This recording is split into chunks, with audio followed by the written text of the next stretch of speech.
तो जैसा कि आप लोगों का एग्जाम बहुत ही नज़दीक है, तो आप लोग जरूर क्वेश्चन को देखते रहिएगा और सुनते रहिएगा। तो चलिए आज हम देखते हैं कि बक्सर की लड़ाई के कारण और महत्व एवं परिणामों की परीक्षण करेंगे कैसे, या बक्सर के युद्ध ने प्लासी के कार्य को किस प्रकार पूरा किया। ठीक है, तो बक्सर के युद्ध के कारण हम लोग पहले जानते हैं कि मीर कासिम एक योग्य और कुशल शासक था और वो अपने को कंपनी के निरंतर हस्तक्षेप में बचाना चाहता था। हाँ, कंपनी के अधिकारी समझने लगे कि नवाब व्यवहारिक रूप में शासन सूत्र अपने हाथ में लेना चाहता है, परंतु वे नहीं चाहते थे कि नवाब किसी तरह शासन पर अपना प्रभाव कायम करे।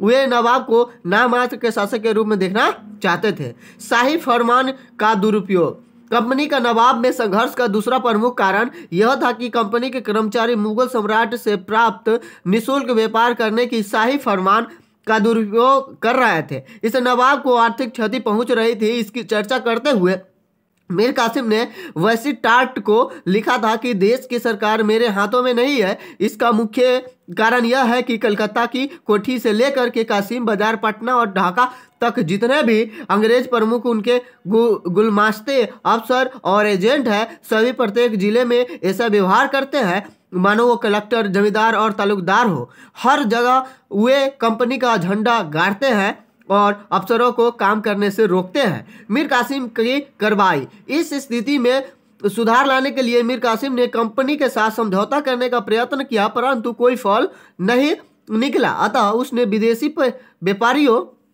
को भी निःशुल्क व्यापार करने की अनुमति दे दी। फलतः अंग्रेज तथा भारतीय सभी व्यापारी एक ही पलड़े पर आ गए। इससे अंग्रेज आग बबूला हो गया। उन्होंने झट मीर कासिम को गद्दी से उतारने और मीर जाफर को उसके स्थान पर नवाब बनाने की घोषणा की। अंग्रेज अफसर एलिस ने पटना पर आक्रमण कर दिया। तब मीर कासिम ने क्रोध में आकर पटना में रहने वाले अंग्रेजों का वध करवा दिया। उसने कासिम बाजार पर अधिकार कर लिया, परंतु अंत में वो अंग्रेज से हार कर अवध भाग गया। युद्ध की प्रमुख घटनाएं क्या थी? तो आत्मरक्षा का कोई उपाय नहीं देखकर मीर कासिम ने पटना से भागकर अवध के नवाब वजीर शुजाउद्दौला के यहाँ शरण ली। उस समय नवाब वजीर के साथ मुगल सम्राट शाह आलम भी था। मीर कासिम ने दोनों से ही सहायता की प्रार्थना की। इधर 30 वर्षों से अवध के नवाब बंगाल को लालचाई दृष्टि से देख रहे थे। अतः अंग्रेजों के विरुद्ध मुगल सम्राट शाह आलम, अवध का नवाब वजीर शुजाउद्दौला और मीर कासिम ने संयुक्त मोर्चा कायम किया। तीनों की संयुक्त बाहिनी और अंग्रेजों की सेना में 1764 ईस्वी के अक्टूबर माह में बक्सर में युद्ध आरंभ हुआ। 22 अक्टूबर 1764 ईस्वी को मीर कासिम और उसके मित्रों की जबरदस्त पराजय हुई। शुजाउद्दौला और रोहिलखंड भाग गया। मीर कासिम भी रण क्षेत्र से भाग गया और 12 वर्षों तक इधर उधर भटकता रहा। अंत में सन 1777 ईस्वी में दिल्ली के निकट अत्यंत दयनीय दशा में उसकी मृत्यु हो गई। इस प्रकार भारत के भाग्य निर्णायक प्रसिद्ध बक्सर युद्ध का अंत हुआ। निष्कर्षतः प्रसिद्ध इतिहासकार मिस्टर ब्रूम की उक्ति से स्पष्ट है कि परिणाम क्या हुआ। इफेक्ट जो है वो बक्सर की लड़ाई के परिणाम स्वरूप अंग्रेजों ने अवध के नवाब शुजाउद्दौला तथा मुगल सम्राट शाह आलम के साथ एक संधि कर ली, जो इलाहाबाद की संधि के नाम से विख्यात है। इस संधि की निम्नलिखित शर्तें प्रमुख थी। शुजाउद्दौला को अवध का राज्य लौटा दिया गया, परंतु करा और इलाहाबाद के जिले छीन लिए गए। नवाब ने कंपनी को 50 लाख रुपये खर्च के रूप में दिया। अवध की सीमा की रक्षा के लिए कंपनी ने नवाब सैनिक सहायता देना स्वीकार किया। मुगल सम्राट शाह आलम ने अंग्रेजों को बंगाल की दीवानी प्रदान की, अर्थात कंपनी को बिहार, बंगाल तथा उड़ीसा में भू कर वसूलने का अधिकार मिला। इसके बदले में कंपनी ने उसे करा और इलाहाबाद के जिले दिए और 26 लाख रुपया पेंशन के रूप में देने का वचन दिया। अगला 75 वर्षीय बूढ़े मीर जाफर को दूसरी बार बंगाल का नवाब बनाया गया। शासन प्रबंध एवं न्याय प्रशासन के लिए उसे 53 लाख रुपया की सालाना पेंशन मिलने लगे।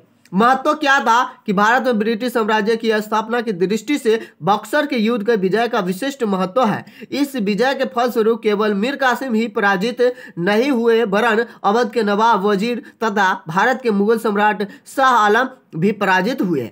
इस प्रकार यह संपूर्ण उत्तरीय भारत की पराजय थी। मुगल सम्राट से अंग्रेजों को बंगाल, बिहार, उड़ीसा की दीवानी प्राप्त हुई, जिससे विधानतः एवं व्यवहारतः बंगाल के शासक अंग्रेज बन गए। इसका उल्लेख करते हुए क्या बोले हैं, रामस्य मोर ने बोले हैं, ये जो है देख लेंगे आप लोग। इतना ही नहीं, प्लासी की विजय के फलस्वरूप जो काम प्रारंभ हुआ था, इसकी पूर्ति भी बक्सर के युद्ध में कर दी। बक्सर के युद्ध की महत्ता बताते हुए प्रसिद्ध इतिहासकार जीवी मल्सन ने लिखते हैं कि the victory of Buxar advanced the English for frontier practically to Allahabad. इस प्रकार संक्षेप में आधुनिक भारत के इतिहास में बक्सर के युद्ध को अत्यंत ही महत्वपूर्ण स्थान प्राप्त है। प्रसिद्ध इतिहासकार डॉक्टर के दत्ता के अनुसार the battle of Buxar was more decisive in results than the battle of Plassey. वस्तुतः बक्सर के युद्ध के फलस्वरूप भारत में ब्रिटिश शासन की नींव मजबूत हो गई, इतनी मजबूत कि कोई भी शक्ति उसे हिला नहीं सकता। इस तरह से बक्सर का युद्ध जो है कि इसका परिणाम देखे, हम लोगों ने कारण देखे, तो किस तरह से आप लोगों को फाइंड आउट करना है, आप लोग इसको ध्यान में देखते रहेंगे। और भी बहुत से क्वेश्चन है जिसको आप लोग देखते रहेंगे, क्योंकि एग्जाम बहुत नज़दीक है, उसको सुनते भी रहेंगे। और इस चैनल पर और भी है हिस्ट्री का क्वेश्चन, आप उसको भी देख लेंगे। थैंक यू, फिर मिलते हैं नेक्स्ट वीडियो में।